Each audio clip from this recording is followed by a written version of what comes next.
It wasn't the house itself that scared me. First, it was the way it seemed to breathe, as if the walls were alive, watching, waiting for something to step too close. In 2016, when I was 9, my family moved into my grandparents' sprawling home on the edge of a sleepy southern town.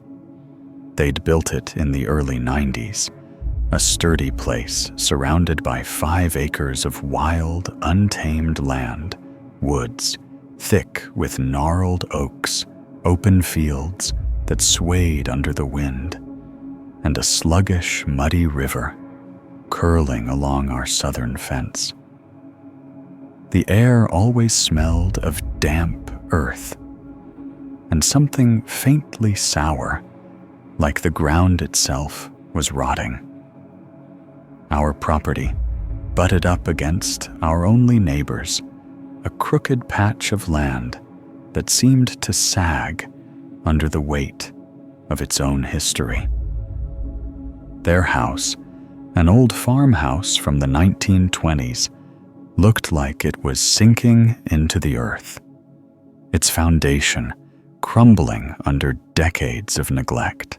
The siding was a sickly yellow, peeling in strips, and even on the sunniest days, it glistened as if soaked by an invisible rain. The yard was a jungle of chaos, overgrown bushes tangled with thorny vines, broken stone fountains choked by weeds, and headless garden gnomes scattered like forgotten graves. Trash littered the ground, torn grocery bags flapping in the trees, a rusted lawnmower abandoned mid-task, and piles of junk that looked like they'd been there for years, sinking into the mud. I remember the first time I saw it riding my bike along the fence line. My chest tightened, and I pedaled faster, not because of anything I saw, but because of what I felt, a heavy, suffocating pressure, like the house was staring back at me. "You don't belong here," it seemed to say.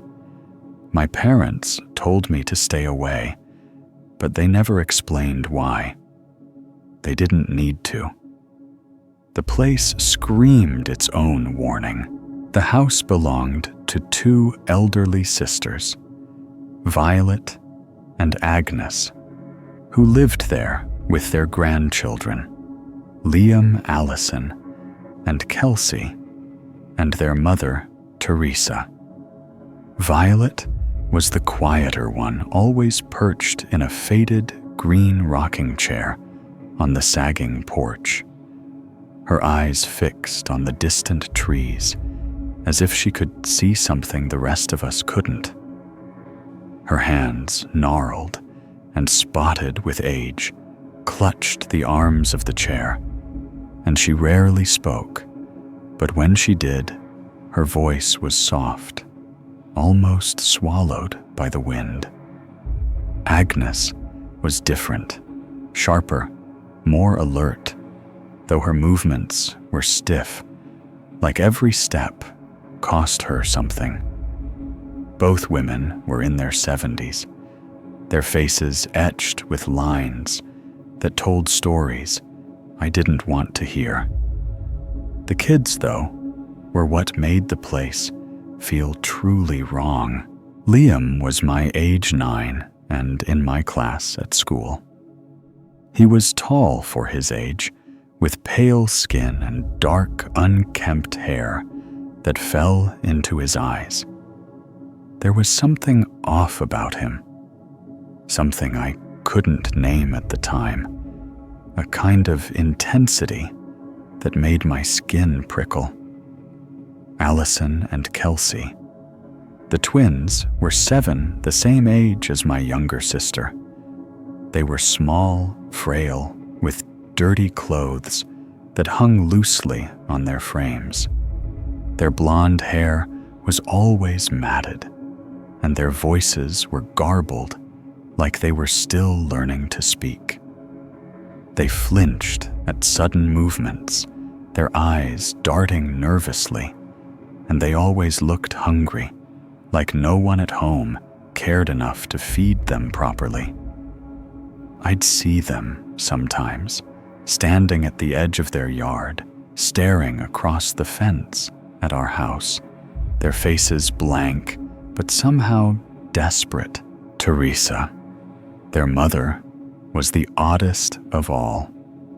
She was tall, towering over everyone else in the family, with a heavy build and long, curly black hair that seemed to move like it had a life of its own. Her glasses, thick and outdated, magnified her eyes, making them seem too large for her face.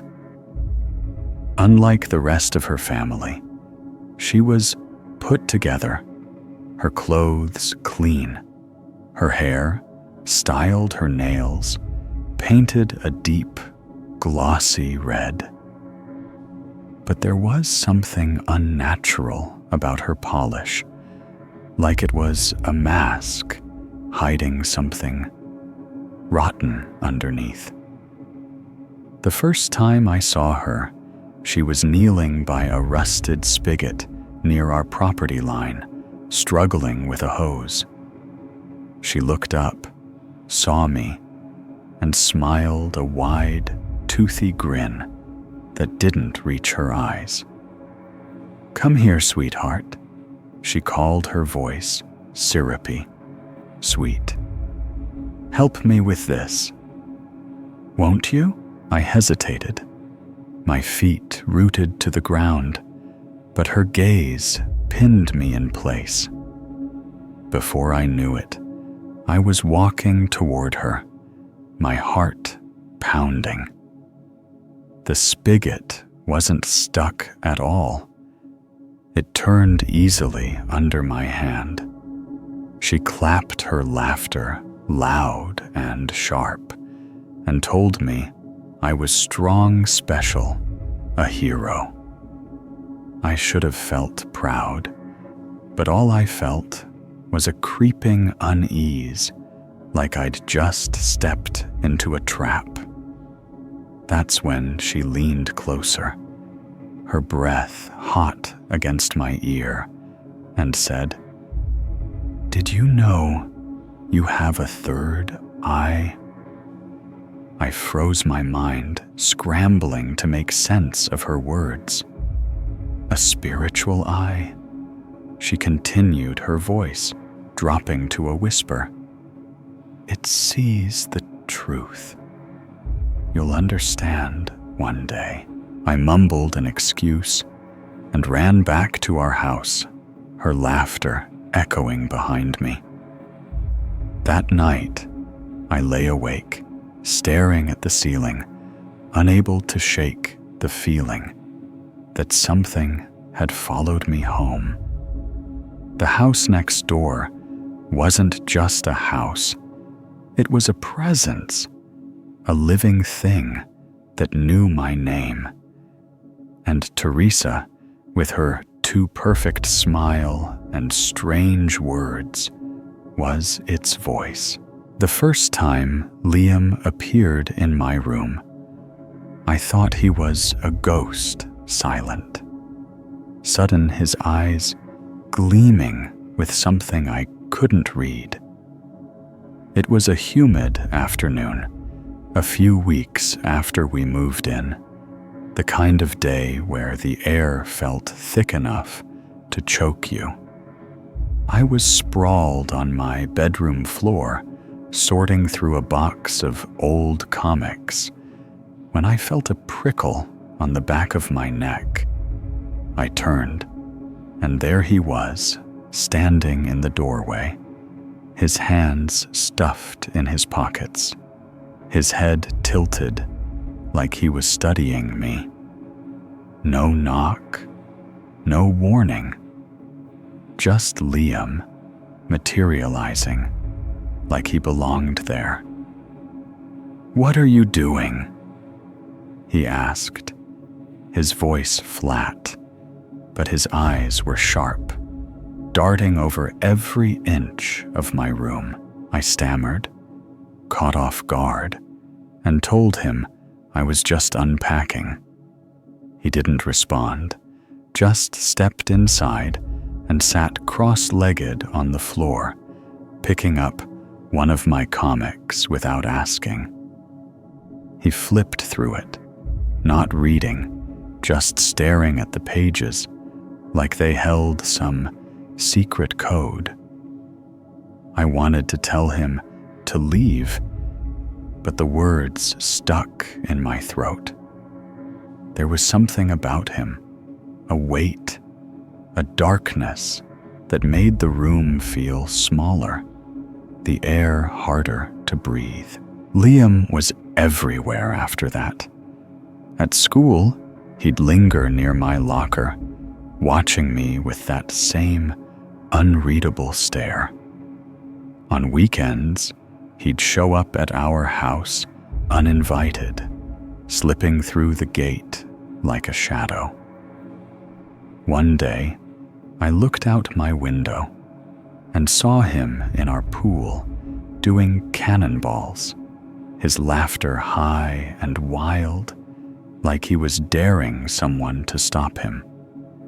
Another time, he walked into our kitchen, opened the fridge, and pulled out a slice of leftover pizza, eating it with his hands, while my mom stared too stunned to say anything. "It's fine," he said, grinning his mouth full. "We're friends, right?" But we weren't friends. Liam wasn't fun. He was exhausting. He was obsessed with anime, reciting lines in Japanese that I didn't understand. His voice shifting from manic to angry when I didn't laugh. He'd talk about battles and blood and betrayal, his eyes lighting up with a feverish intensity that made me want to run. Sometimes he'd get this look like he was imagining something violent, something that involved me. I tried to keep my distance, but Liam was relentless, always finding ways to pull me back in. One afternoon, we were playing near the old wooden bridge that spanned the creek at the back of our properties. The bridge was ancient, its planks warped and splintered, creaking under our weight. Liam was in one of his moods, pacing back and forth, muttering under his breath. I was about to head home when he grabbed my arm, his grip tight enough to hurt. "Let's play a game," he said, his voice low, almost a growl. Before I could answer, he shoved me toward the edge of the bridge, his hands pressing against my back. The drop wasn't far, maybe 10 feet, to the shallow, muddy water below, but in that moment, it felt like a chasm. I stumbled, catching myself on the railing, my heart hammering. Liam laughed, a sharp, jagged sound, but his eyes weren't laughing. They were cold, empty, like he'd wanted me to fall. "It was a joke," he said later, when I confronted him. But his smile was all wrong, too wide, too sharp. I didn't believe him. After that, I started locking my windows at night, checking the doors before bed. Liam wasn't just weird. He was dangerous. a storm waiting to break. And the more time I spent with him, the more I felt like I was being pulled into something I couldn't escape, something tied to that rotting house and the family inside it. The air in Teresa's house was a living thing, thick with rot and secrets. And when she led me upstairs, I knew I'd made a terrible mistake. It started innocently enough, or so I thought. A few months after the spigot incident, I was riding my bike along the fence when Teresa appeared, standing at the edge of her property, waving me over. Her smile was the same as before, warm and inviting, but there was an edge to it now, a hunger I hadn't noticed before. "Come see something special," she said, her voice smooth as honey. "I've got something just for you." I should have said no. Every instinct screamed at me to turn around, to pedal away as fast as I could, but her eyes held me, pulling me closer like a moth to a flame. Before I knew it, I was following her across the yard, stepping over piles of trash and broken toys, the ground soft and slick under my sneakers. The house loomed ahead, its windows dark and unblinking, and as we crossed the threshold, the smell hit me, a wave of spoiled food mildew, and something deeper, something wrong. The living room was a nightmare. Garbage bags torn open, rotting food smeared on plates, stained furniture sagging under its own weight. I saw a dirty diaper wedged behind the couch, its stench curling into the air, and my stomach churned. I turned to leave, but Teresa's hand closed around my wrist, her grip firm but not painful. "Upstairs," she said, her voice calm but commanding. "You'll love it." I followed her, my legs moving against my will, up a narrow staircase that groaned under our weight. The air grew heavier with each step, the walls closing in their peeling wallpaper, stained with strange dark shapes that seemed to shift in the dim light. At the top, Teresa led me to a door painted a faded pink, its surface scratched and dented. She pushed it open, and I stepped into another world. Her room was pristine, a stark contrast to the chaos below. The walls were covered in soft pink wallpaper, the carpet plush and spotless, the air thick with the scent of rosewater and old perfume. Shelves lined the walls, filled with porcelain dolls, their glass eyes glinting in the low light, their faces frozen in eerie, lifeless smiles. The furniture was ornate heavy, like something from another century. A massive 4-poster bed, a carved wooden vanity, a velvet chaise lounge. It was beautiful, but wrong, like a museum exhibit, preserved in amber, untouched by the decay that consumed the rest of the house. Teresa gestured to a cushioned stool in the corner. "Sit," she said, and I obeyed, my body moving before my mind could catch up. She crossed to the vanity, her movements slow and deliberate, and opened a drawer. From it, she pulled a silver tray, its surface gleaming despite the dust that coated everything else. On the tray was a black candle, its wax pitted and uneven, a clear crystal that caught the light in strange fractured ways, and a thick, leather-bound book.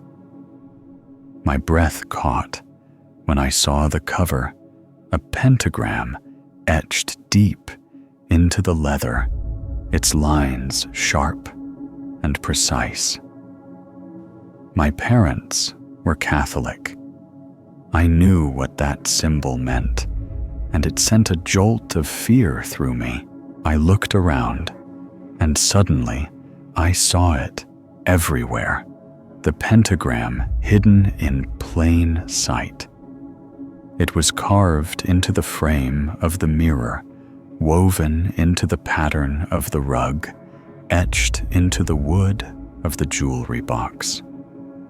The room, so perfect at first glance, was a shrine to something dark, something that made my skin crawl. Teresa watched me, her smile widening, and I realized she'd been waiting for this moment, waiting for me to see. "You feel it, don't you?" she said, her voice low, almost a purr. "The truth is here, waiting for you." I bolted my chair, scraping against the floor as I stumbled to my feet. "My mom needs me." I stammered, the words spilling out in a rush. I didn't wait for her response, didn't look back, as I ran down the stairs, through the rotting living room, and out into the yard. Her laughter followed me soft and mocking, and it didn't stop until I was back in my own house, the door locked behind me. That night, I dreamed of the pentagram, its lines glowing red, pulsing like a heartbeat, and Teresa's voice whispering, "You can't run from the truth." When Agnes died, the house seemed to mourn her, its walls groaning under the weight of what was left behind.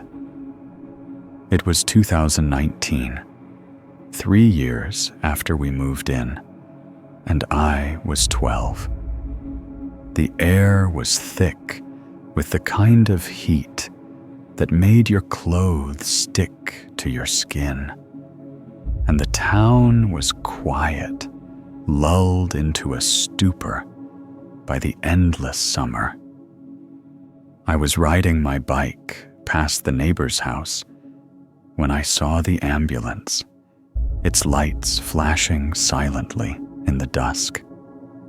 A small crowd had gathered neighbors I barely knew, their faces grim as they whispered to each other. I stopped my bike, wobbling, and watched as paramedics wheeled a stretcher out of the house, a white sheet draped over a still form. I didn't need to ask who it was. I knew. Agnes had a heart attack, they said, collapsing in the living room, while the kids watched their faces blank with shock. I could picture it. Allison and Kelsey huddled together, their dirty clothes clinging to their thin frames, Liam standing apart, his eyes cold and distant. The funeral was held at a run-down Baptist church on the edge of town, its steeple leaning slightly, as if it too was tired of standing. I went with my parents, though I didn't want to. The air inside was stale heavy, with the scent of old hymnals and wax candles. The family sat in the front pew, their faces carved from stone, unmoving, unfeeling. Violet was there, frailer than I remembered, her hands trembling as she clutched a crumpled tissue. Teresa stood tall, her black dress immaculate, her expression unreadable. The kids were silent, their eyes fixed on the floor, as if they were afraid to look up. But there was someone else. A woman I'd never seen before, sitting in the second pew, sobbing so loudly it echoed through the church. Her cries were raw, jagged, like she was tearing herself apart. No one acknowledged her, not even Teresa, who stood like a statue, her gaze fixed on the casket. I wanted to ask who she was, but the air felt too heavy, too wrong to speak. Later, I overheard my mom whispering to my dad about her, a distant relative maybe, or someone from Agnes's past. No one knew for sure, and no one seemed to care. That same year, Liam disappeared. The story was whispered in fragments, passed from one neighbor to another, like a dark secret. He'd tried to hurt one of the twins, Allison or Kelsey. No one was sure which, and was sent to a psychiatric facility far away. I never got the full story. Only pieces, a knife, a scream, blood on the floor. My parents sat my sister and me down that night, their faces pale and serious. Stay away from that family. They said, their voices sharp, with a fear I'd never heard before. Don't go near their house. Don't talk to them. Ever, I nodded, but I didn't need the warning. I'd known for years that something was wrong with that house, with Liam, with Teresa. The fear had been growing in me, a seed planted the day I met her, now blooming into something I couldn't ignore. The family unraveled after that. Teresa and the twins moved away, leaving Violet behind a ghost in a collapsing house. She died in 2020, alone, her body found days later by a delivery driver. The house went up for auction, its windows dark, its yard silent. I thought that was the end of it. I was wrong. Even with new paint and polished floors, the house couldn't forget what it had seen, and neither could I. In 2021, one of my old elementary school teachers, Mrs. S., bought the property with her husband. They tore down most of the structure, leaving only the original 1920s section, the part where Teresa's room had been. They rebuilt it into something modern, beautiful, an open floor plan, gleaming appliances, walls painted a soft, welcoming gray. Mrs. S. invited us over to see the renovations, her face bright with pride as she showed us the new kitchen, the airy living room, the wide windows that let in the light. It was nothing like the house I remembered, and yet the moment I stepped inside, my skin began to crawl. We went upstairs, and Mrs. S. led us to her bedroom, a bright, spacious room with new carpet and crisp, white curtains. But I knew even before she opened the door that this was Teresa's room, or what was left of it. The pink wallpaper was gone, the dolls and furniture replaced, but the air was the same thick, heavy, like it was holding its breath. I stood in the doorway, my feet rooted to the ground, and I felt it, the pentagram hidden beneath the new carpet. Its lines burned into the floorboards like a scar. I couldn't see it, but I knew it was there, pulsing with a life of its own. The walls seemed to lean closer, the light dimming just enough to make the room feel smaller, tighter. Something's watching, I thought, my heart pounding. Something's still here. I told Mrs. S. I had a headache and needed to leave. She looked disappointed, but I didn't care. I couldn't stay in that room, couldn't breathe in that house. I avoided it after that, taking the long way home to bypass the property, ignoring Mrs. S.'s invitations to visit. But last year, when she asked me to dog sit while they were out of town, I said yes. I needed the money, and I told myself it was just a job, that the house was different now. I was wrong. Every night, I'd let myself in through the smart lock, greeted by their dogs, Muffin, a fluffy Shih Tzu, and Henry, a snorting pug. The first 4 nights were fine routine. Feed the dogs, play with them, lock up, go home. But on the last night, as I was about to leave, Henry froze, his little body tense, his eyes fixed on the staircase. He started barking, sharp and frantic, his legs planted like he was guarding something. Muffin whimpered, backing away, her tail tucked. I looked up the stairs, but there was nothing, just darkness, thick and unyielding. Then I heard it, a thump, heavy and deliberate, coming from upstairs. Another thump, louder, closer. My blood turned to ice.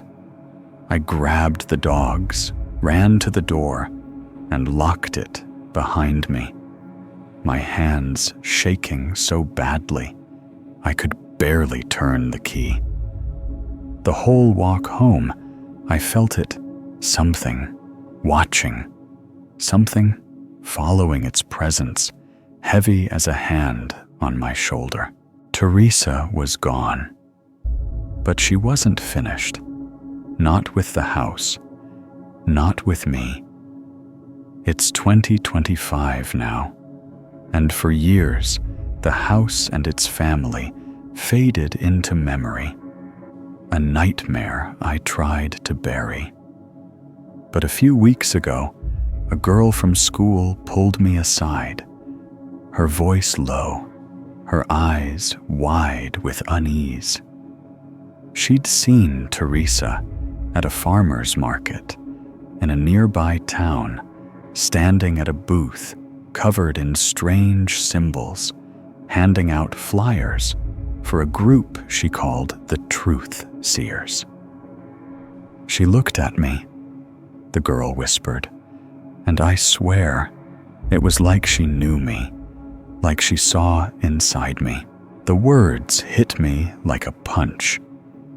I'd thought Teresa was gone, vanished with her kids into whatever dark corner of the world they'd crawled to. But she was back, or maybe she'd never left. Not really. The flyers started appearing after that, tacked to bulletin boards, taped to telephone poles, their edges curling in the wind. They promised enlightenment truth, a path to something greater. But I knew better. I knew what Teresa's truth was, a darkness that clung to her, that lived in her house, that followed me in my dreams. I see them sometimes in the quiet moments before sleep. Teresa and Liam standing at the foot of my bed, their eyes locked on mine, silent but heavy, with intent. The house is still there, painted and polished, but it remembers. It holds on to what happened, what Teresa brought into it, what she left behind. Every time I pass by, I feel it a chill that seeps into my bones, a whisper that says, "You can't escape."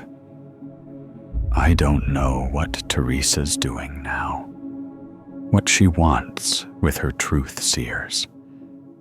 But I know one thing: she's not finished. And whatever she started in that house, it's still there, waiting. His eyes were the first thing I noticed, sharp, unblinking, like they could see straight through you, peeling back every secret you tried to hide. My name is Keegan, and in 2018, when I was a freshman in high school life in our small Michigan town, felt like a predictable rhythm. School basketball at the community center, and weekends spent dreaming of summer break. I wasn't the most popular kid, but I had a few friends, people I'd shoot hoops with or hang out with after class. The air in our town was always crisp, carrying the faint smell of pine from the nearby woods, and the streets were quiet, lined with modest apartments and houses that all looked the same. It was the kind of place where nothing bad was supposed to happen, where you could leave your bike unlocked and know it'd still be there in the morning. But that sense of safety was a lie, and I learned it the hard way through Clayton. Clayton was a year younger than me, still in his final year of junior high, but he didn't act like it. He was tall, lanky, with messy brown hair and a grenze that was equal parts charming and unsettling. We met at the community center, where the basketball court echoed with the squeak of sneakers and the shouts of kids blowing off steam. He was better than me, if I'm honest, dribbling with a confidence that made you want to watch. I don't remember how we started talking, but soon we were hanging out regularly, at least once a week.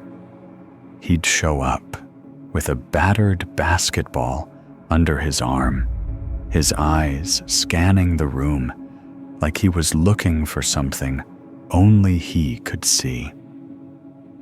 "Let's play Keegan," he'd say, tossing me the ball, and I'd follow, caught up in his energy. At first, it was fun. Clayton was intense, but charismatic, the kind of person who could make you laugh with a quick joke or pull you into a game before you realized you'd agreed. My dad liked him too, enough to take us to a Detroit Pistons game one weekend.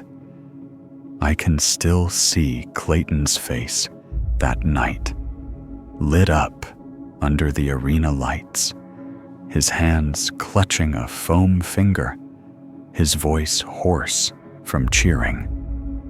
He was a basketball fanatic, knew every player's stats, and for a while, I thought we were friends. Real friends, the kind you could count on. But there was always something beneath the surface, a shadow I couldn't quite name. His laughter was too loud, sometimes his grip on my arm a little too tight. And those eyes, they never stopped watching, never stopped searching. We'd hang out at the community center, mostly shooting hoops or lifting weights in the tiny gym that smelled of sweat and old rubber. But Clayton had a way of showing up outside those times too. I'd be walking home from school, my backpack heavy on my shoulders, and there he'd be leaning against a street light, his hands in his pockets. "Thought I'd walk with you," he'd say, falling into step beside me. His voice casual, but his presence heavy. I didn't mind at first, but it started to feel like he was always there, always watching, like he knew my schedule better than I did. I'd catch him staring at me during games, not at the ball or the court, but at me. His lips curled in a half smile that made my stomach twist. As freshman year went on, I got busier. Summer was coming, and I was excited driver's training, a side job mowing lawns to save up for a new phone. I told Clayton I'd be around less, and that's when I saw the first crack in his facade. His grin faded, his eyes narrowing, and he'd say things like, "You're ditching me, huh?" His tone was light, but there was an edge to it, a bitterness that made me uneasy. I brushed it off, told myself he was just clingy, but I didn't know then how deep his anger ran, how it was building into something I couldn't control. Clayton wasn't just my friend. He was a storm, and I was standing in its path, too naive to see the danger. The moment I told him I was busy, his face changed. Not angry, not sad, but something worse, something empty, like I'd just betrayed him. It was spring, the air thick with the scent of blooming lilacs, and I was juggling school, my new job, and driver's training. My days were packed, and I barely had time to breathe, let alone hang out at the community center. Clayton didn't take it well. At first, he'd text me constantly, his messages piling up on my phone. "You free today? Why aren't you at the court? What's up with you, man?" I'd reply when I could. But the truth was, I was starting to pull away. Not because I hated him, but because his intensity was exhausting, like trying to keep up with a fire that burned too hot. One day, I was cleaning my room, the windows open to let in the breeze, when my phone lit up with another message from Clayton. "Can we hang out this weekend?" I sighed, my hands dusty from sorting old books, and typed back, "Sorry, I'm cleaning all day. Maybe next week." It was a lie, or at least half a lie. I could have made time, but I didn't want to. Clayton's clinginess was starting to feel like a weight, and I needed space. I didn't check my phone again until I was done, and when I did, my stomach dropped. He'd removed me on Snapchat, the little purple icon next to his name, gone like I'd been erased from his world. I messaged him on Messenger, my fingers hesitating over the keys. "Dude, why'd you remove me?" "What's wrong?" His reply came hours later, short and sharp. "You're lying. You just don't want to hang out." I stared at the screen, my heart racing. He wasn't wrong. I'd been dodging him, making excuses, saying I was busy when I wasn't. But his reaction felt too big, too raw, like I'd crossed some invisible line. I tried to explain, to smooth things over, but he didn't respond. For a few days, there was silence, and I thought maybe that was it. Maybe he'd let it go. I was wrong. It was a Friday night, the sky bruised with clouds, the streetlights casting long, flickering shadows. I was home alone. My parents out for dinner, with friends in the next town over. Our apartment was small, the kind where every sound from the hallway echoed through the walls. I was sprawled on the couch, scrolling through my phone, when I heard footsteps outside. Not the usual shuffle of a neighbor heading to their car, but slow, deliberate, like someone was pacing. I froze, my thumb hovering over the screen, and then the doorbell rang sharp and jarring in the quiet. I got up, my socks sliding on the hardwood, and peered through the peephole. No one was there. I opened the door a crack, the cool night air slipping in, and scanned the hallway. Empty. I told myself it was nothing. Just kids messing around. But my pulse wouldn't slow. I locked the door, double-checked it, and went back to the couch. That's when I saw him. Clayton, standing on the sidewalk outside my window, his face half lit by the streetlight. He wasn't moving, wasn't waving, just staring, his eyes locked on mine, unblinking, like he could see every thought in my head. My mouth went dry, and I stepped back, my hand fumbling for the curtain. "What are you doing here?" I called, my voice shaky. He didn't answer, didn't move, just kept staring.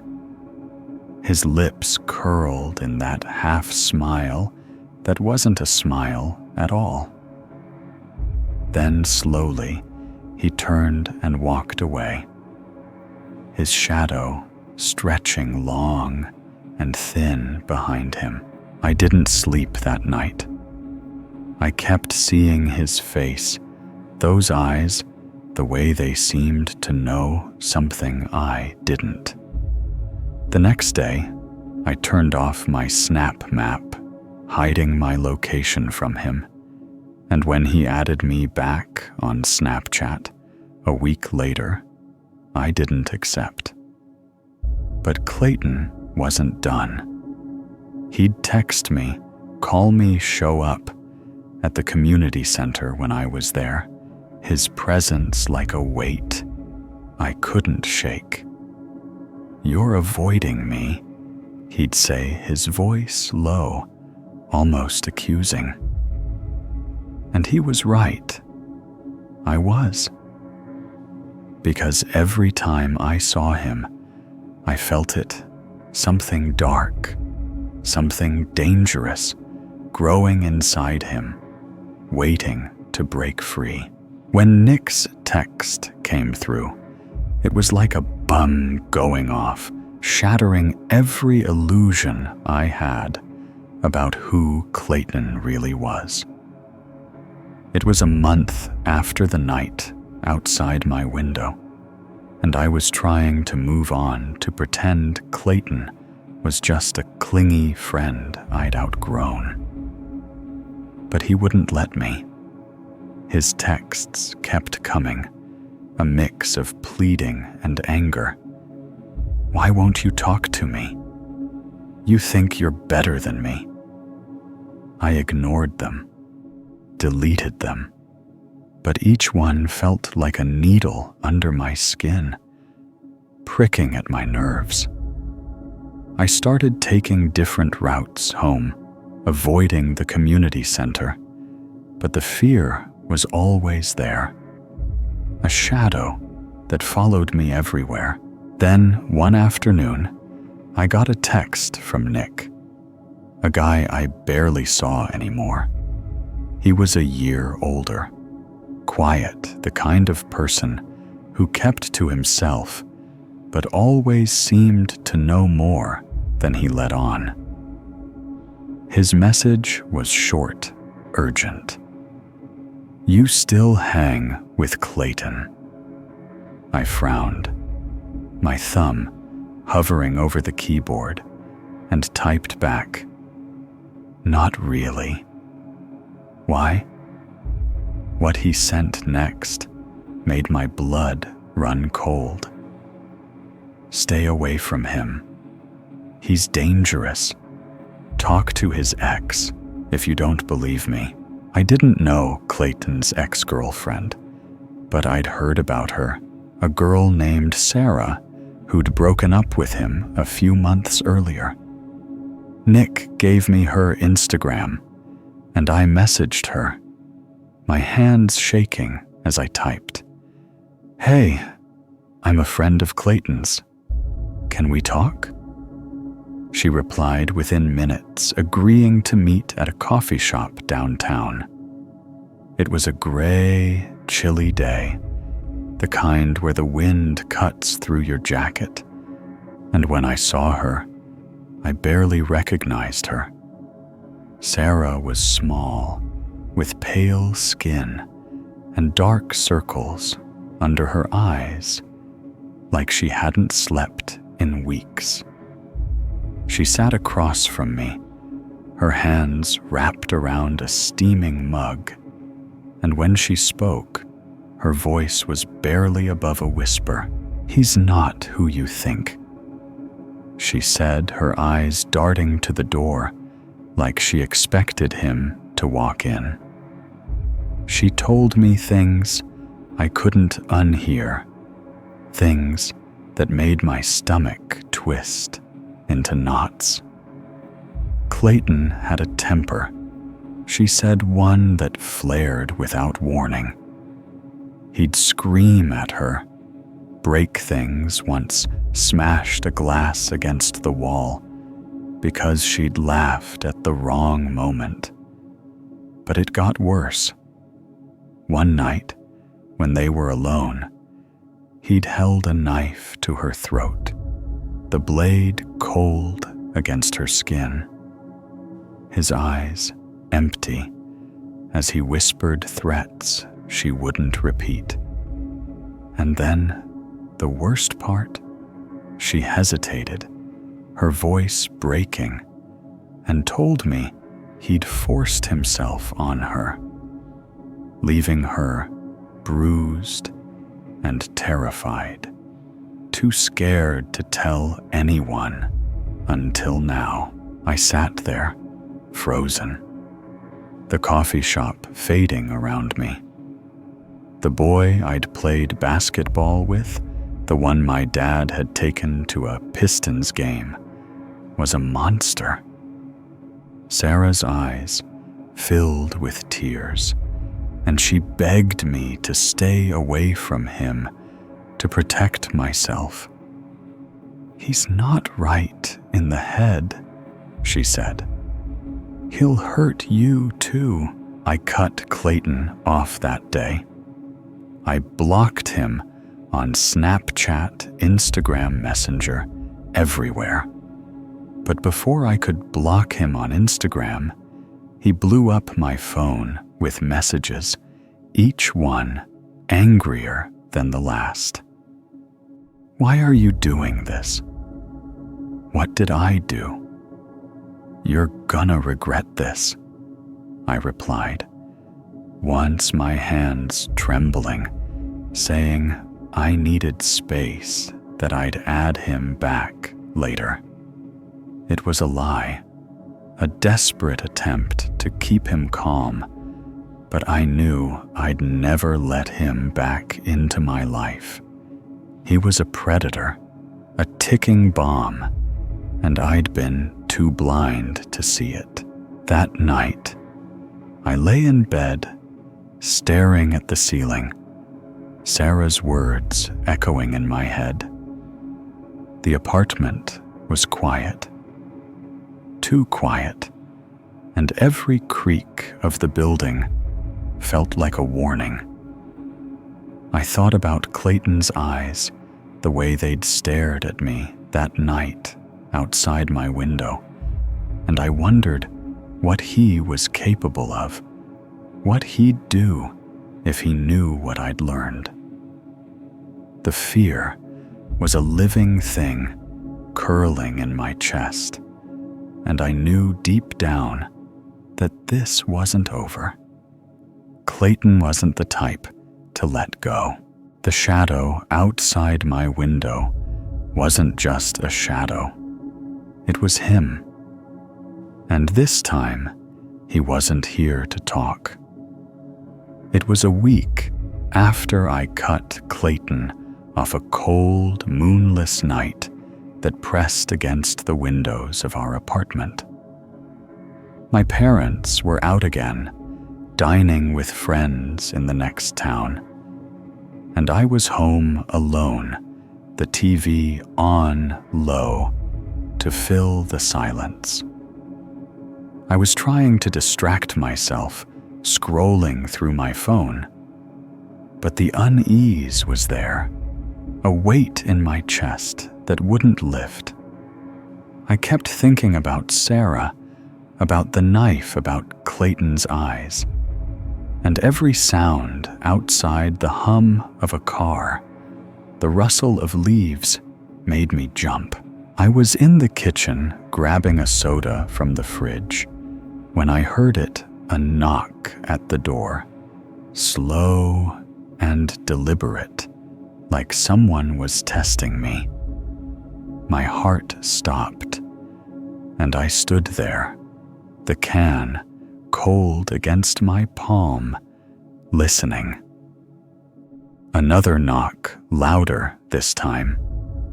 I crept to the door, my socks silent on the floor, and peered through the peephole. The hallway was empty, the fluorescent lights flickering. I opened the door a crack, just enough to look out. But there was no one. Just the faint smell of cigarette smoke lingering in the air.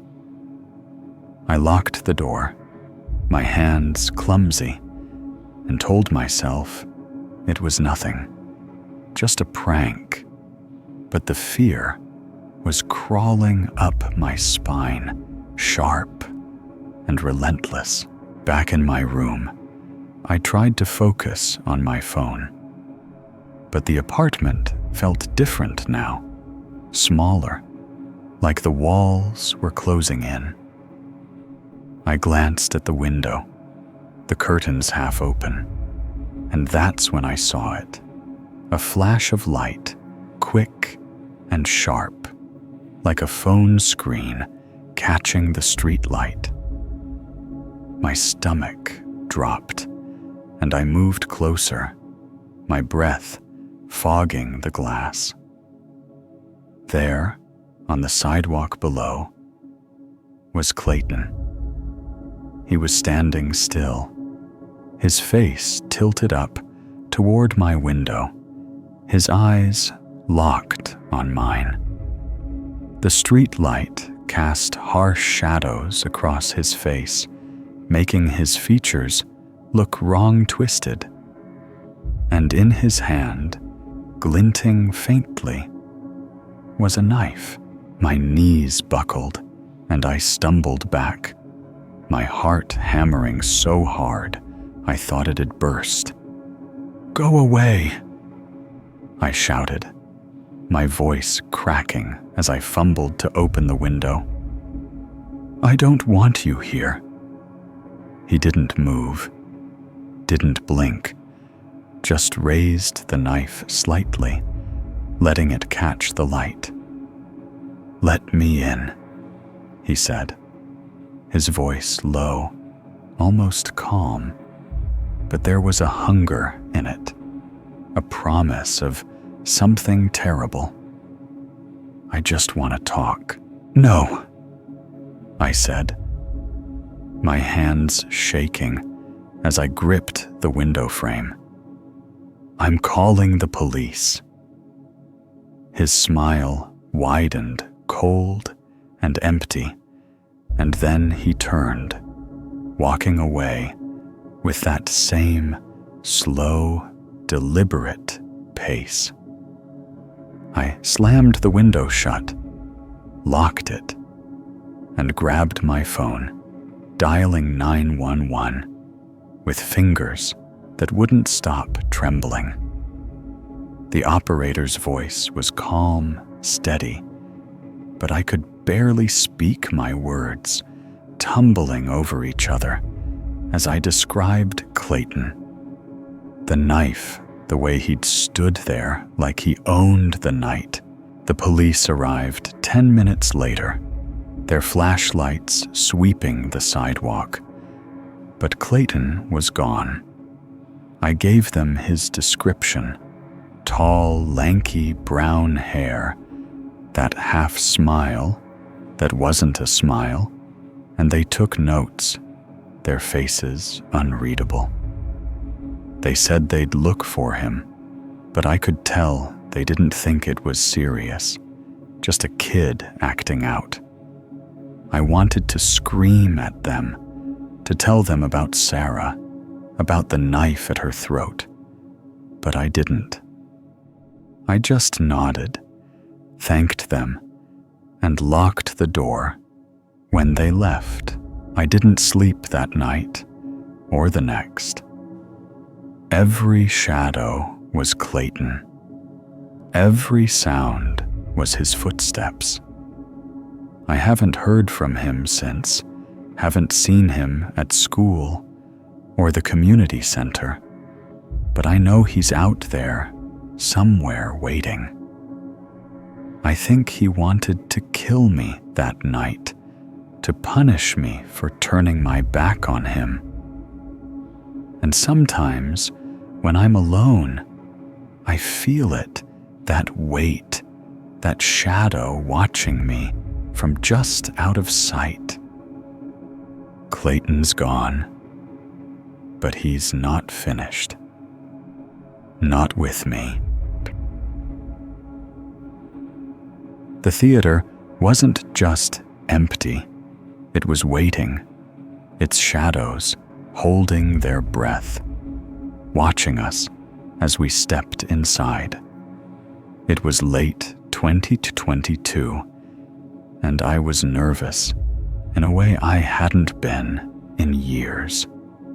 My name's Keegan, and I'd been texting Emily for 2 weeks, a girl I'd matched with on a dating app. We bonded over our love for horror movies, swapping stories about the ones that kept us up at night.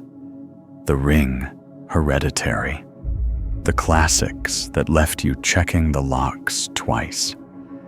When Smile came out, it felt like the perfect first date, a chance to share jump scares and maybe steal a glance at her in the dark. We picked a Thursday night, a late 10:15 p.m., showing at a small run-down theater just outside our Michigan town. The place was a relic, its neon sign flickering like it was on its last legs, the parking lot cracked and overgrown with weeds. I offered to drive. Pulling up to Emily's apartment around 9:30, she stepped out, her dark hair tucked under a beanie, her smile shy but warm. She was quieter than I expected, her hands fidgeting with the straps of her bag as we drove. The night was cold, the kind that makes your breath hang in the air, and the roads were empty, lined with skeletal trees that clawed at the sky. We talked about horror movies to fill the silence, her voice softening as she admitted, The Exorcist still gave her nightmares. I laughed, told her I'd protect her from any demons, and for a moment, it felt easy, like this could be something real. When we got to the theater, the parking lot was a ghost town, just my car and a rusted pickup in the corner, its windows dark. This place looks like it's straight out of a horror movie, I said, trying to keep things light. But Emily's laugh was nervous, her eyes scanning the lot. The theater's lobby was no better, dim with a single flickering bulb overhead, the air thick with the smell of stale popcorn and damp carpet. A lone guy worked the concession stand, his face bored behind thick glasses, his name tag reading Mike. I asked if the theater would be packed, and he snorted, shaking his head. "You two are it for this showing," he said, sliding our tickets across the counter. "Enjoy the privacy." At first, I thought it was perfect. No crowds, just us and the movie. We walked into Theater 6, the heavy door swinging shut behind us with a dull thud. The room was freezing, the kind of cold that seeps into your bones, and Emily shivered, pulling her jacket tighter. "This place is like a freezer," she said, her voice echoing in the empty space. I offered her my hoodie, and she smiled, slipping it on the sleeves, swallowing her hands. We picked seats in the center, 4 rows from the back. the red velvet chairs, worn but comfortable. The screen flickered with pre-show ads, casting a pale glow over the rows of empty seats. We sat close, our shoulders brushing, and talked about the horror movies we loved as kids, the ones that made us sleep with the lights on. I could feel a spark, a connection forming, and I let myself hope this date would be one to remember. But there was something off about the theater, something I couldn't pin down. The air felt heavy, like it was pressing down on us, and the shadows in the corners seemed to shift when I wasn't looking. I told myself it was just the vibe of an old building, the kind of place that thrives on late-night creepiness. But as the lights dimmed and the previews started, I couldn't shake the feeling that we weren't alone, that something was watching us from the dark. "You're just nervous," I thought, trying to focus on Emily, on her quiet laugh, on the way her hand brushed mine. But the unease was there, a seed planted in my chest, growing with every second we sat in that empty freezing room. He didn't walk into the theater. He glided silent and deliberate, like a predator, choosing his prey. The previews were rolling, the screen flashing with bright colors and loud music. But the room felt darker, colder, as the last trailer faded and the lights dimmed to black. Emily leaned closer, her shoulder warm against mine, and I was about to whisper something when I caught movement from the corner of my eye. A figure tall and lean slipped through the theater door. He didn't pause, didn't glance at the screen, or check his phone for a seat number like most people would. He just moved slow and steady up the steps to the row directly behind us. My stomach twisted as he sat down, not one seat over, not two, but right behind me, so close I could feel the air shift as he settled into the chair. Emily noticed him too, her body tensing, her eyes flicking back for a split second before meeting mine. "Really?" she mouthed, her brow furrowed, and I forced a chuckle, trying to play it off. Figures I muttered loud enough for her to hear, but not for him. But the moment he sat down, the theater changed. It wasn't just cold anymore. It was oppressive, like the walls were closing in the darkness, thicker, more alive. I tried to focus on the movie, on the opening scene of Smile, but my skin prickled, and I could feel it, his eyes boring into the back of my head, unblinking, unrelenting. I shifted in my seat, hoping he'd take the hint, but the feeling didn't stop.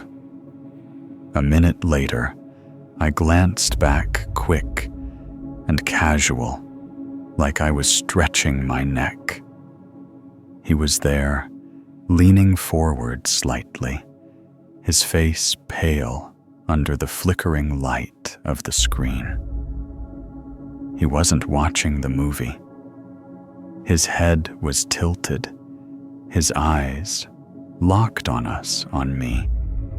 They were empty, not glazed like someone zoning out, but sharp, focused, like he was studying us, memorizing every detail. My heart started to pound, and I turned back my hands, gripping the armrests. "He's just staring," I whispered to Emily, my voice barely audible over the movie's soundtrack.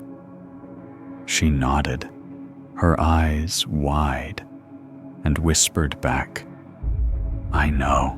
We tried to ignore him, to sink into the movie, but it was impossible. Every few minutes, I felt it again. That weight, that pressure, like his gaze was a physical thing pressing against my skull. I could hear his breathing, now slow and steady, too close for comfort. Emily's hand tightened on my arm, her nails digging in, and I knew she felt it too. This wasn't just some annoying guy in a theater. This was different, wrong. Like he was waiting for something biding his time. I glanced back again, and he hadn't moved his posture. Rigid, his eyes still fixed on us. He was middle-aged, maybe late 40s, clean-shaven, with thinning hair and a dark gray hoodie that blended into the shadows. His face was expressionless, but there was an intensity to him, a hunger that made my blood run cold. "This guy's creeping me out," I whispered to Emily, my voice shaking. She looked scared now, her lips pressed tight, her eyes darting to the exit. "Do you want to move?" she asked, her voice barely a breath. I hesitated. The theater had 100 empty seats. Why had he chosen the one right behind us? Moving might make it awkward, might provoke him, but staying felt worse, like sitting in a trap that was slowly closing. We stayed put, our bodies tense, our eyes fixed on the screen, but not seeing it. The movie's jump scares were nothing compared to the dread building inside me. The certainty that this man wasn't here for the film. He was here for us. His breath was on my neck, soft and deliberate, like he wanted me to know he was there, waiting for me to turn around. About 20 minutes into the movie, I couldn't take it anymore.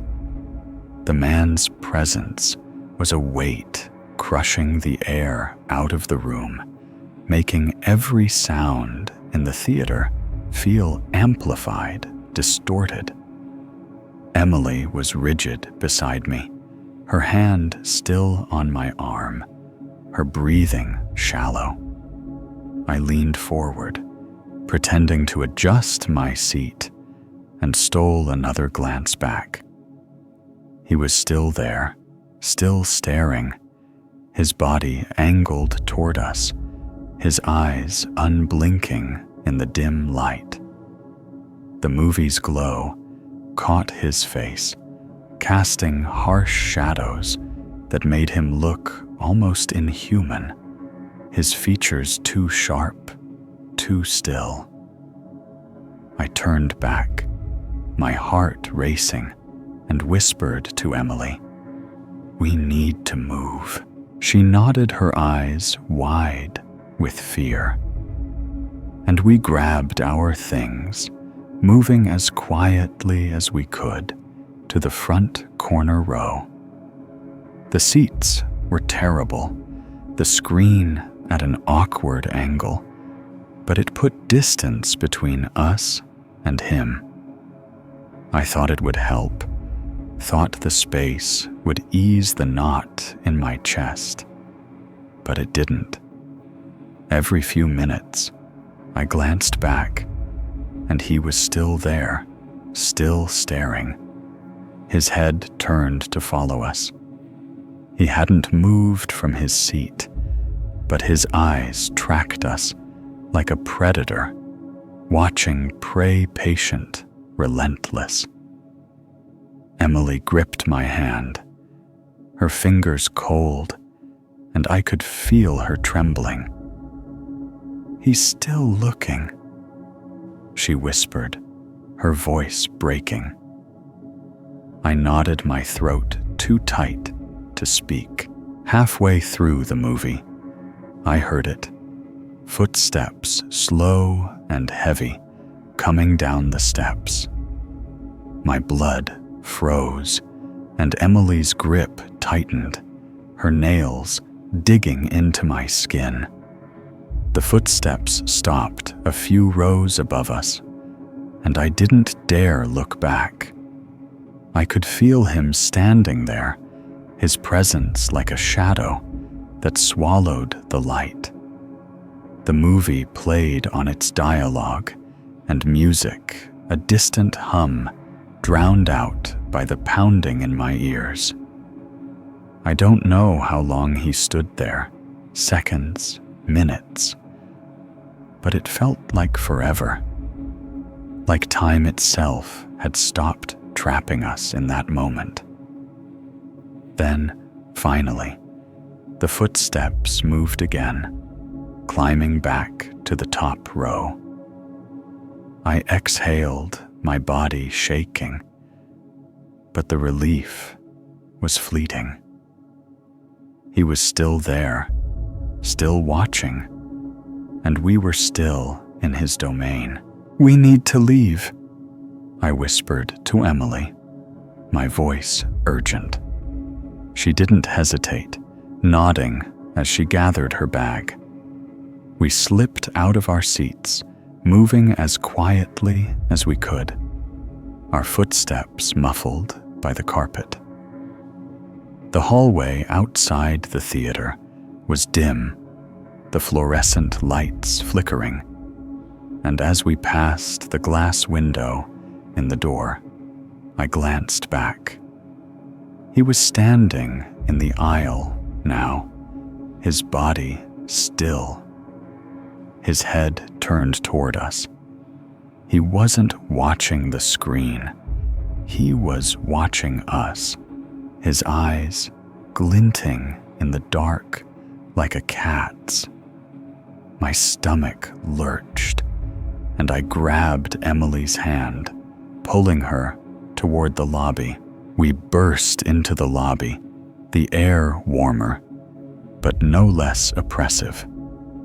Mike, the concession guy, looked up from his phone, his brow furrowing as he saw our faces.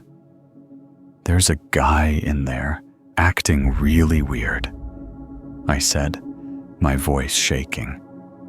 "He's been staring at us the whole time, following us with his eyes." Mike's smile faded, and he leaned forward, his voice low.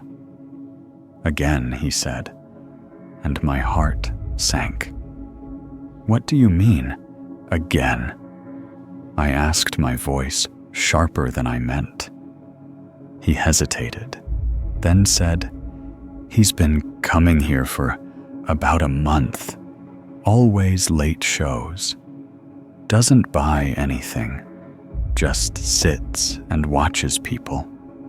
You're not the first to complain. Why hasn't anyone kicked him out?" I snapped my fear, turning to anger. Mike shrugged, looking uncomfortable. "He doesn't do anything illegal. Management says we can't touch him unless he breaks a rule." Emily was trembling now, her eyes glistening with tears, and she asked, "Can someone walk us to our car?" Mike nodded, calling over a janitor, a burly guy with a tired expression who escorted us to the parking lot. The night air was cold, biting, but it felt like freedom compared to the theater. I kept looking back, expecting to see him following us, but the lot was empty, the rusted pickup still in the corner, silent and dark. The theater was behind us, but his eyes were still there, burned into my mind, watching me from every shadow.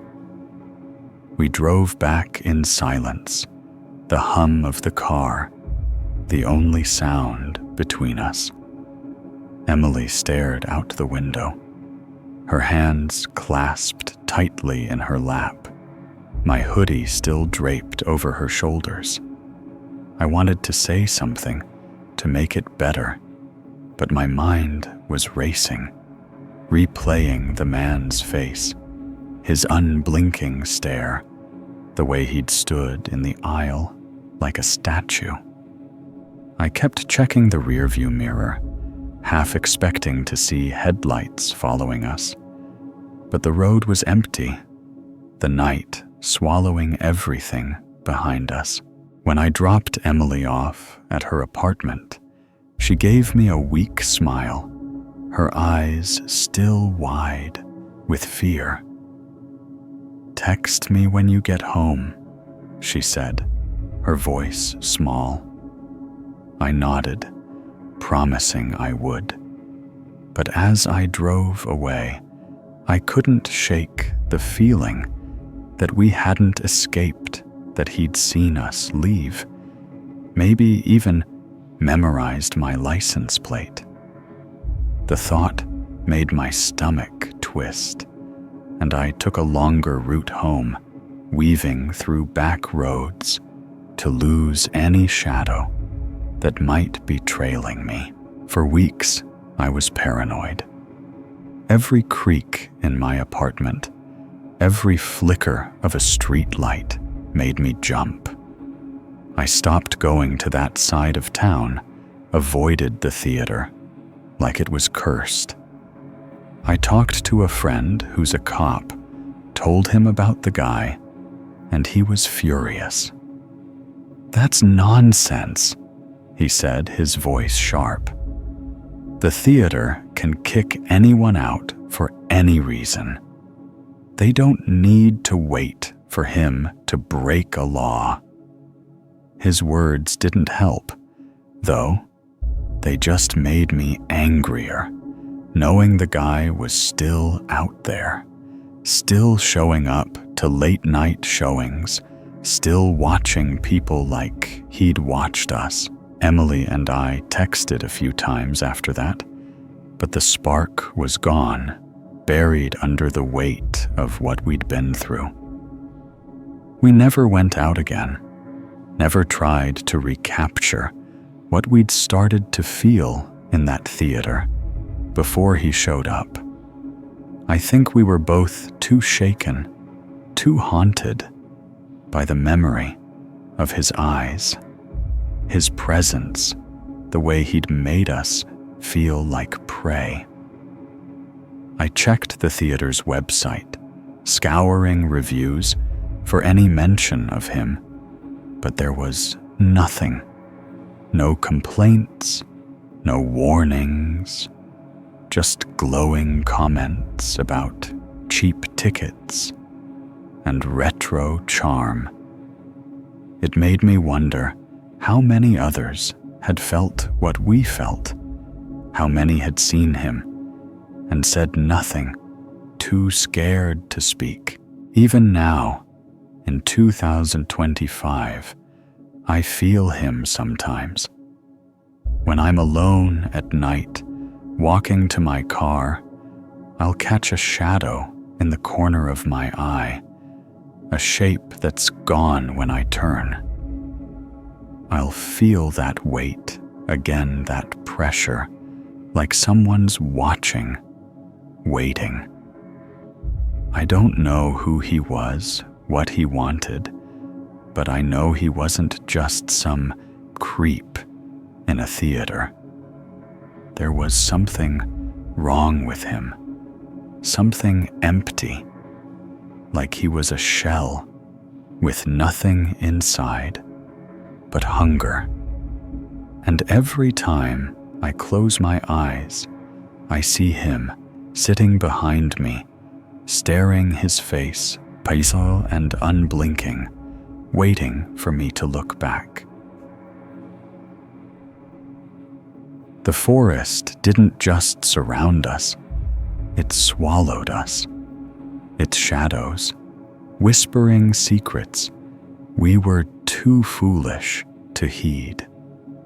It was the summer of 2023, and I was 18, fresh out of high school, itching for one last adventure. Before college split my friends and me apart. My name's Keegan, and I'd grown up in a small Michigan town where the most exciting thing was the annual fair. But that summer, my friends Jake, Mia, and Lucas wanted something different, something wild. Jake had heard about Blackthorn Woods, a dense, sprawling forest, an hour's drive from town, known for its hiking trails, and a local legend that gave me chills just hearing it. They called it the Whispering Woods, said the trees themselves spoke, luring hikers off the paths, never to be seen again. "It's just a story," Jake said, his grin wide as he tossed a backpack into his truck. "A creepy campfire tale. You in or what?" I wasn't sure. The idea of camping sounded fun s'mores, stars the kind of memories you'd laugh about later, but Blackthorn had a reputation. Locals avoided it, their faces tightening when you mentioned the name. My mom warned me to stay away, her voice low, like she was afraid the woods could hear her. "People go in and don't come out the same," she said, her eyes distant.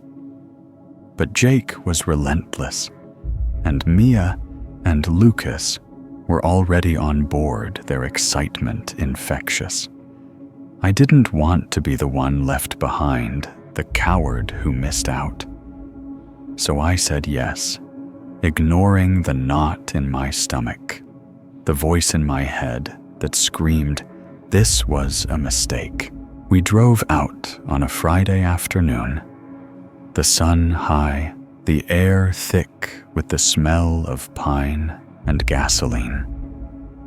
Jake's truck rattled along the dirt roads, the forest looming closer, its trees tall and gnarled, their branches weaving a canopy that blocked out the sky.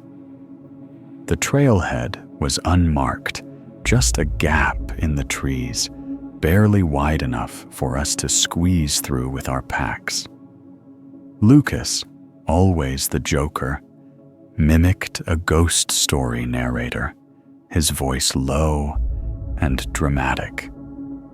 "Beware the whispers, for they'll lead you astray," he said, laughing as Mia shoved him.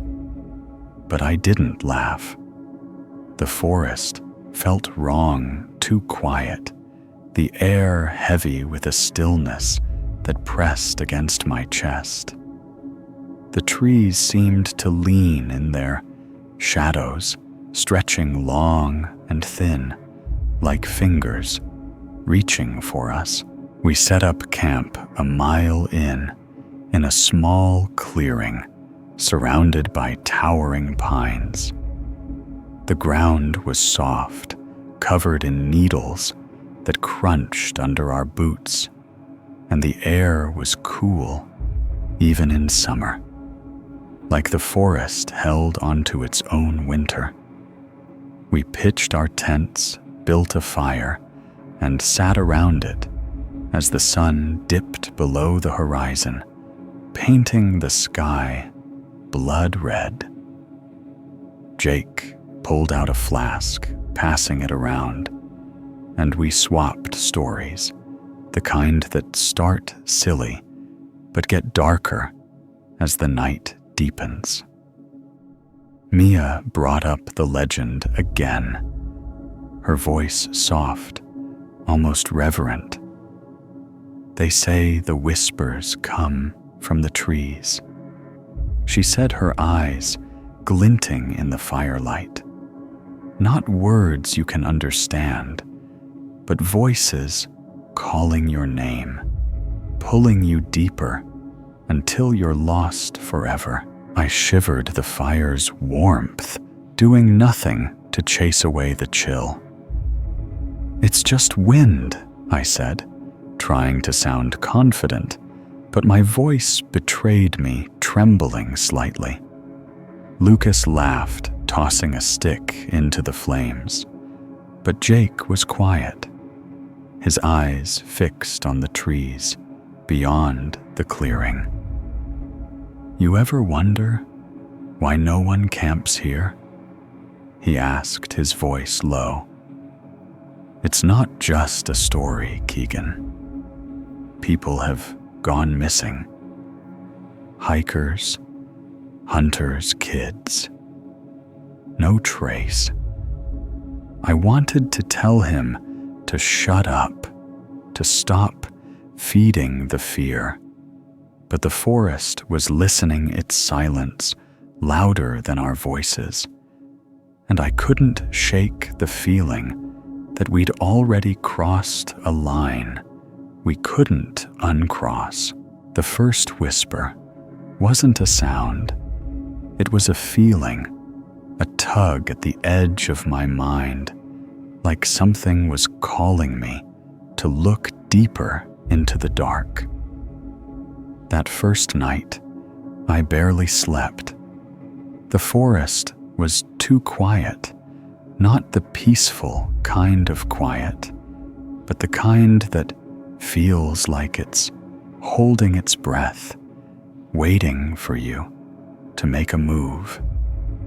My tent was thin, the fabric rustling in the slightest breeze, and every snap of a twig outside made my heart race.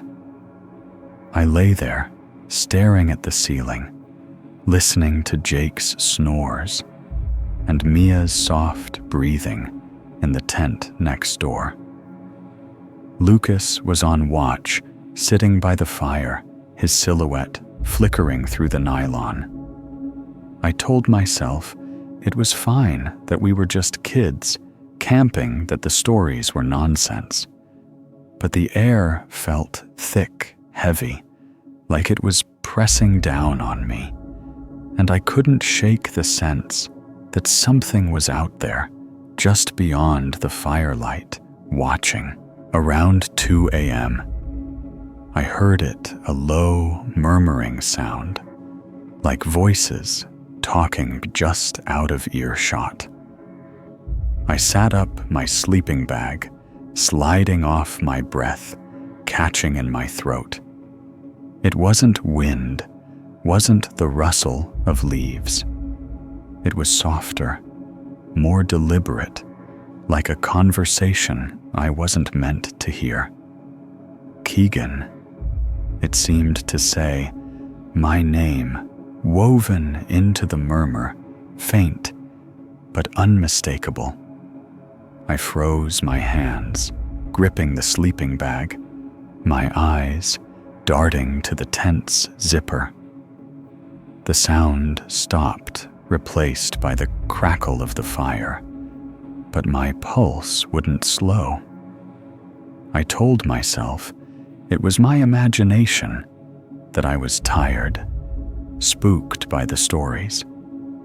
But when I lay back down, it started again, closer this time, like someone was standing just outside the tent, whispering my name. I unzipped the tent and stepped out, the cold air biting my skin. Lucas was by the fire, poking at the embers, his face lit by the glow. "You hear that?"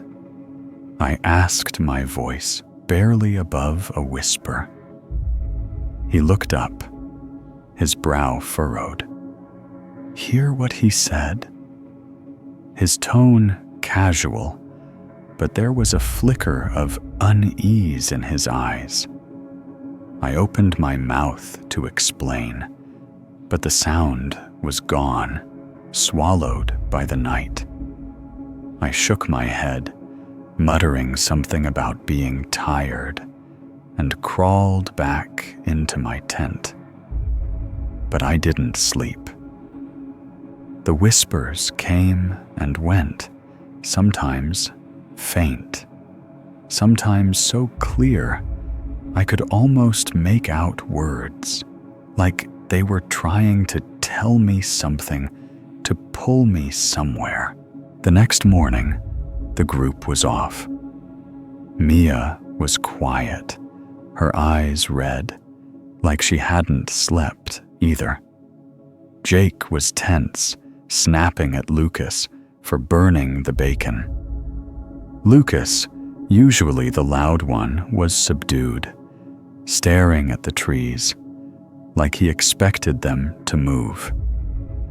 "Klibji's weird," Mia said, as we packed up to hike deeper. I kept hearing voices last night, like someone calling me. My stomach dropped, but I didn't say anything about what I'd heard. Jake scoffed, saying it was just the wind, but his hands shook as he tied his boots. We followed the trail, the path narrowing as the trees closed in their branches, forming a tunnel that blocked out the sun. The map said we were headed to a lake, but the trail seemed to twist, looping in ways that didn't match the lines on the paper. Hours passed, and the lake never appeared. The air grew colder, the shadows deeper, and I felt it again, that tug, that whisper, urging me to step off the path, to follow it into the dark. The whispers weren't just calling us. They were tearing us apart, turning friends into strangers. And the forest was watching, waiting for us to break. By the second day, we were lost. The trail had vanished, the map useless, its lines blurring into nonsense. The forest seemed to shift around us, trees moving when we weren't looking, paths looping back on themselves. Jake, usually the leader, was unraveling his voice sharp as he argued with Lucas over which way to go. Mia clung to her backpack, her eyes darting to every shadow, her lips moving like she was talking to herself. I tried to keep us together, to stay calm, but the whispers were louder now, constant, weaving through the trees like a chorus. "Keegan, come closer," they said my name, clear as day, pulling at my mind like a hook. I didn't tell the others, they were scared enough, and I wasn't sure they'd believe me. That afternoon, we found a clearing, a small circle of grass surrounded by trees so dense they blocked the sky. In the center was a pile of stones stacked in a way that didn't look natural, like someone had placed them there deliberately. Mia froze her face pale. "That's not right," she said, her voice trembling. "That's a marker, like in the stories." Jake laughed, but it was forced, his eyes flicking to the stones. "It's just rocks," he said, kicking one, but it didn't move like it was rooted in the ground. Lucas stepped back, his usual grin gone. "We need to get out of here," he said, his voice low. "This place is messing with us." Night fell, and we set up camp in the clearing, too exhausted to keep moving. The fire was weak, the wood damp, and the air was thick with a fog that hadn't been there an hour ago. The whispers were relentless now, not just my name, but all of ours overlapping, urging us to leave the fire, to walk into the trees. I saw Mia's lips move again, her eyes glassy, like she was listening to something only she could hear. Jake was pacing, muttering under his breath, his hands clenched into fists. Lucas sat by the fire, his knees pulled to his chest, staring at the stones, like they were watching him back. Then it happened. Jake snapped, grabbing Mia's arm, and yelling about how she was slowing us down, how we'd be out by now, if she wasn't so weak. Mia yanked away tears streaming down her face and screamed back, accusing him of leading us in circles. Lucas tried to intervene, but Jake shoved him hard, sending him sprawling into the dirt.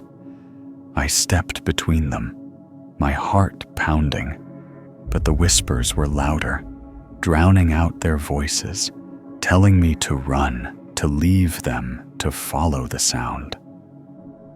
"They're not your friends," the whispers said, and for a moment, I believed them. I saw it in their eyes, too. Distrust, fear, like we were strangers, not friends who'd known each other for years. That night, Mia disappeared. We woke to find her tent empty, her backpack gone. We searched the clearing, calling her name, but the forest swallowed our voices, the whispers mocking us, repeating her name back. Jake was frantic, blaming Lucas, who was shaking his face pale. She heard it. Lucas said his voice, barely audible. The whispers. They took her. I wanted to argue, to say it was impossible, but deep down, I knew he was right. The forest wasn't just a place, it was alive. And it was playing with us, breaking us one by one. I escaped the forest, but it never let me go. Its whispers still echoing in my head, calling me back. By the third day, we were shadows of ourselves, hollowed out by fear and exhaustion. Jake and Lucas barely spoke, their eyes haunted, their movements jerky, like they were fighting the same pull I felt. The whispers were a constant now, not just at night, but in every moment weaving through my thoughts, telling me to walk away, to leave them behind. We abandoned the clearing, leaving Mia's tent, where it stood a silent monument to whatever had taken her. We moved blindly, the trees closing in tighter, the air so thick it was hard to breathe. Then we saw it, a light, faint and flickering, like a lantern in the distance. "There," Jake said, his voice hoarse, pointing to the glow. "That's our way out." Lucas nodded, his eyes wide with hope, but I felt it, a cold dread, like the light was a trap, a lure to pull us deeper. The whispers grew louder, urging us toward it, and my legs moved before I could stop them, following Jake and Lucas as they stumbled through the trees. The light never got closer, always just out of reach, dancing through the fog like a will-o'-the-wisp. Hours later, we stumbled into another clearing, but it wasn't salvation. Jake was gone. One moment he was beside me, cursing under his breath. The next he was nowhere, the forest swallowing him whole. Lucas screamed his name, his voice raw, but there was no answer, just the whispers, laughing, now mocking us. "You're next," they said, my name sharp and clear. Lucas turned on me, his eyes wild, accusing me of knowing something, of leading us into this. I tried to calm him, but he ran, disappearing into the trees, leaving me alone. I don't know how I found the road. The forest seemed to shift the trees, parting just enough to let me stumble onto a dirt path, my legs trembling, my lungs burning. A trucker found me half dead and drove me back to town. I told the police everything about Mia, Jake, Lucas, the whispers, but they didn't believe me, said we'd gotten lost, that my friends would turn up. They never did. Blackthorn Woods was searched, but no trace of them was found. No tents, no stones, nothing. It's 2025 now, and I'm still running from that forest. I hear the whispers sometimes, in the quiet moments before sleep, calling my name, urging me to come back. I see Mia's face, her eyes glassy, Jake's clenched fists, Lucas's terrified stare. The forest took them, but it's not done with me. Every shadow feels like it's watching every rustle of voice, and I know deep down that I didn't escape. I'm still in Blackthorn Woods, and it's still calling.